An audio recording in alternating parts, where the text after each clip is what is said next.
మిగతా జిల్లాలన్నీ నిర్వీర్యమైపోయినాయి. చూపించండి, ఒక 1000 కోట్ల రూపాయలు పెట్టుబడి ఎక్కడైనా మీరు పెట్టారా? పోనీ ఇక్కడ తీసుకుందాం, శ్రీకాకుళం జిల్లాలో తీసుకుందాం. ఏమైంది? వంశధార తాలూకు ఇది చేయగలిసారా? ఎక్కడ ఒక బ్రిడ్జ్ పూర్తి చేయగలిసారా? ఏంటి మీకు 50 సంవత్సరాలు అధికారం ఇచ్చారా? 5 సంవత్సరాలకి సంవత్సరన్నర కాలం పూర్తి అయిపోయిందే. దగ్గర 2,65,000 కోట్లు అప్పు తెచ్చారే. ప్రతి సంవత్సరం 2 లక్షల కోట్ల రూపాయలు బడ్జెట్ ప్రయోజనం ఉందే. మరి 2 సంవత్సరాల తాలూ డబ్బు 2 లక్షలు 4 లక్షలు ప్లస్ మీరు అప్పు తీసుకున్న 265 ప్లస్ 6,65,000 కోట్లు మా జిల్లాకు వచ్చినటువంటిది 500 కోట్లు మీరు ఏదైనా చూపించగలరా?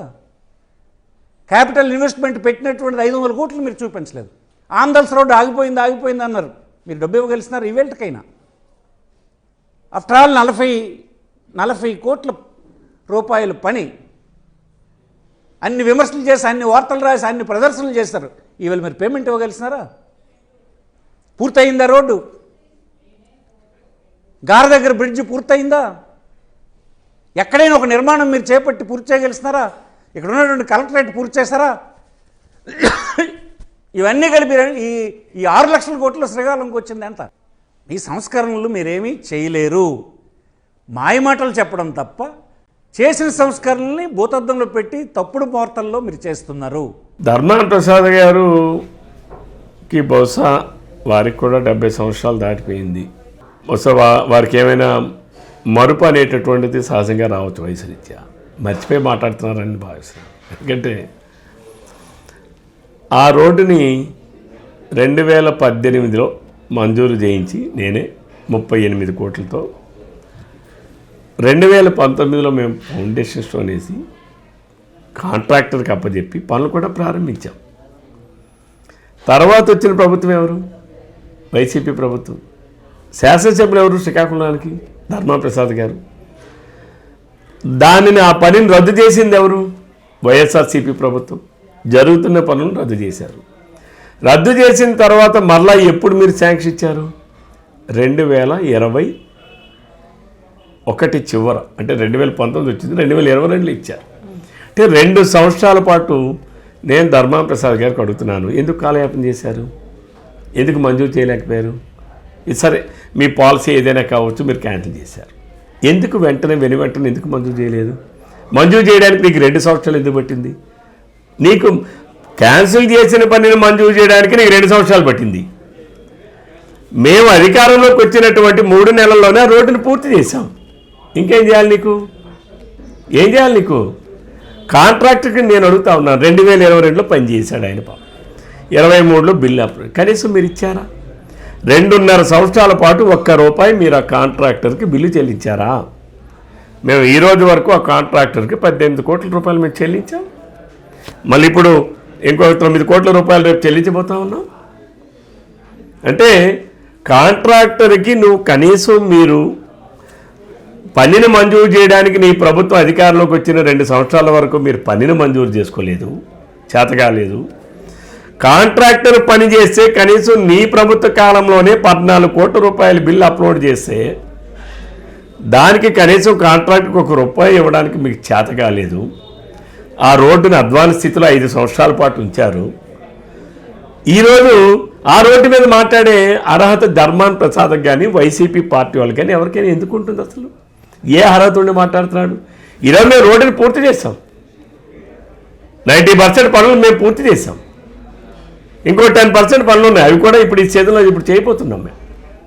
ఇప్పుడు ఆ బ్రిడ్జిని కూడా కంప్లీట్ చేస్తాం. రేపు మే ఎండింగ్ నాటికి, జూన్ ఎండింగ్ నాటికి కంప్లీట్గా బ్రిడ్జిని కూడా మేము పూర్తి చేయబోతా ఉన్నాం.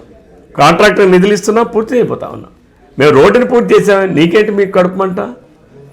మేము ప్రజలకి ఈరోజు ఆమదాల వలస నుంచి శ్రీకాకుళం రావడానికి శాసనసభ్యులుగా ఇక్కడ ధర్మాన ప్రసాద్ గారు ఉండేటప్పుడు 40 నిమిషాలు జర్నీ పట్టేది.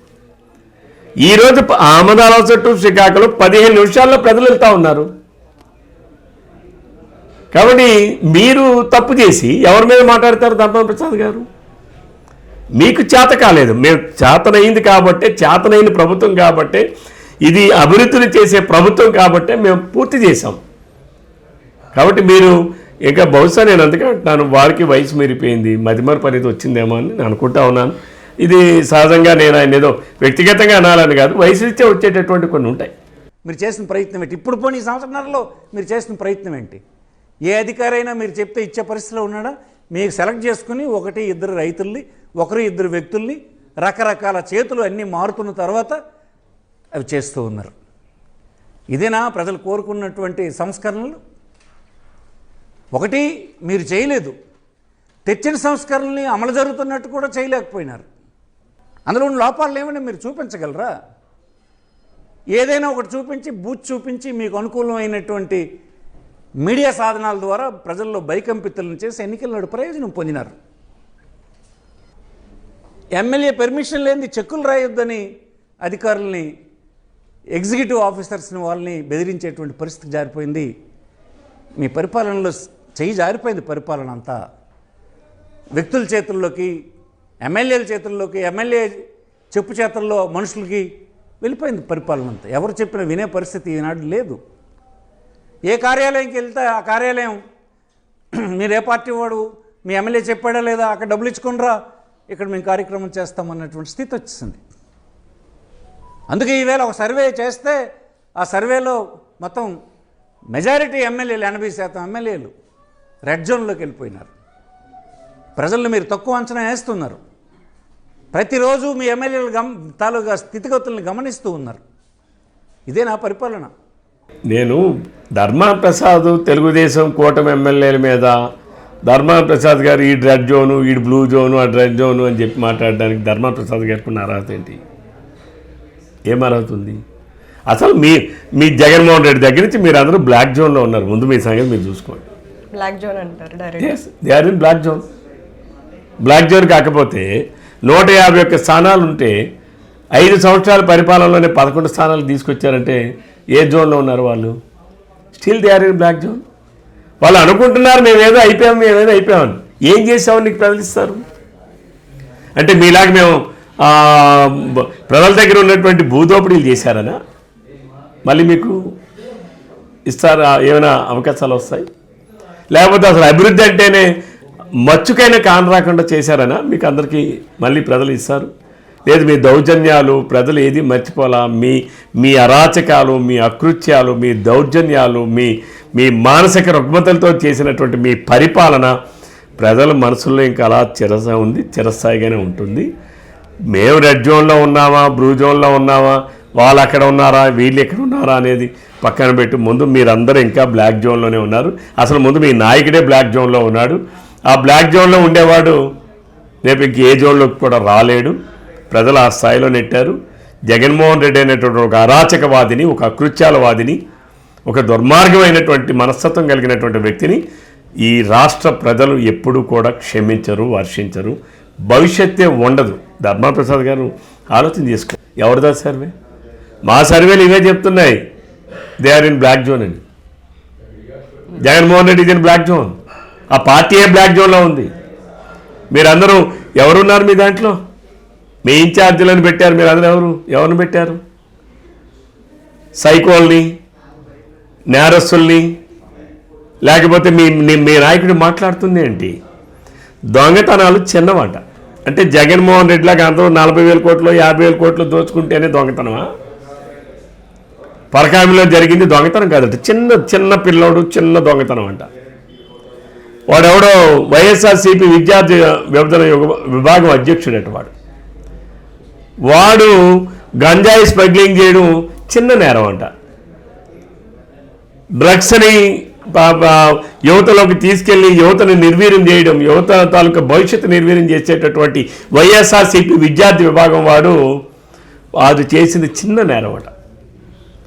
పాపం మిగిలిన వాళ్ళు ఎవరు కూడా కల్తీ మద్యాన్ని తయారు చేసినటువంటి కేసులో ఈరోజు ఉన్నటువంటి ఆయన ఎవరది మాజీ మంత్రులు, ఎమ్మెల్యేలు చాలామంది ఉన్నారు.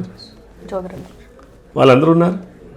మరి ఇవన్నీ కల్తీ మద్యం వాళ్ళకి చిన్నదే, గంజాయి స్మగ్లింగ్ చిన్నదే, డ్రగ్స్ స్మగ్లింగ్ చిన్నదే, దొంగతనాలు చిన్నవే. అయితే మరి అవేమీ నేరం కాదు. అయితే నేరం అనేది ఏంటి? వాళ్ళకి ఎవరైతే సక్రమమైన పద్ధతిలో ఒక డిసిప్లైన్డ్గా ఒక విలువలతో ఉన్నటువంటి వాళ్ళు ఉంటారో వాళ్ళు చేసేది వాళ్ళకి నేరాలుగా కనపడతాయి.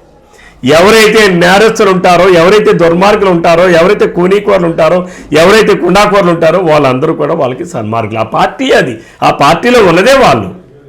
వైఎస్ఆర్సీపీ పార్టీ అంటేనే నాయకుడి దగ్గర నుంచి కింద స్థాయి వరకు ఆ పార్టీలో ఉన్నటువంటిదే 175 మంది వాళ్ళే ఉన్నారు. అందరూ అవినీతి పరులే, అరాచకవాదులే. అవినీతి కేసుల్లోన, అక్రమాల కేసుల్లోన, భూదోపిడీల్లోన, కల్తీ మద్యాల్లోన అందరూ ఉన్నటువంటి వాళ్ళే. కాబట్టి వాళ్ళు మంచి వాళ్ళని, ఎందుకంటే వ్యవస్థ అలా ఉంది, సమాజం అలా ఉంది. సమాజంలో ఉన్నటువంటి వీక్నెస్ని అర్థం చేసుకుని ఇలాంటి వాళ్ళందరూ మాట్లాడుతున్నారు. దాన్ని పెద్దగా పరిగణలోకి తీసుకోక్కర్లేదు. నేను ధర్మప్రసాద్ గారు సూటిగా ప్రశ్నిస్తా ఉన్నాను. మీరు రండి, మీ పార్టీలో ఉన్నటువంటి మీ ఎమ్మెల్యేలు, కూటమిలో ఉన్నటువంటి ఎమ్మెల్యేలు, ఒకసారి మీ ఎవరు ఏమిటి, ఇది ఎవరు ఏంటంటే ఒకసారి చూసుకుందాం. ఎవరు ఎలా ఉన్నారు, మీ నాయకుడి దగ్గర నుంచి మా నాయకుడి వరకు. కాబట్టి దయచేసి మీరేదో మసిపూసి మారేడుకాయ చేయాలనో, లేకపోతే అవాస్తవాలని, అబద్ధాలని, అసత్యాలని పదే పదే పదే పదే వల్లి వేస్తే ప్రజలు నమ్మేస్తారనో భ్రమల్లో ఇంకా మీరున్నారు. ఆ భ్రమల నుంచి బయటికి రండి.